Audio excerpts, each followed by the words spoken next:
Cruise has agreed to cut its fleet of robotic taxis in San Francisco in half, as authorities investigate two recent accidents in the city.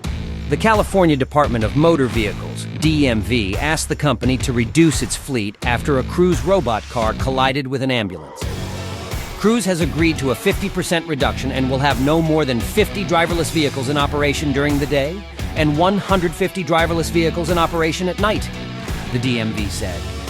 On the 17th of August, 2023, at around 10 p.m. local time, Cruise's robotaxi ran a green light, entered an intersection, and collided with an ambulance. The drone was carrying a passenger who was hospitalized with non-serious injuries. That same evening, another Cruise car without a passenger collided with another vehicle in San Francisco. This event comes just over a week after California regulators allowed Cruise and Waymo to operate robotaxis in San Francisco at all hours of the day and night.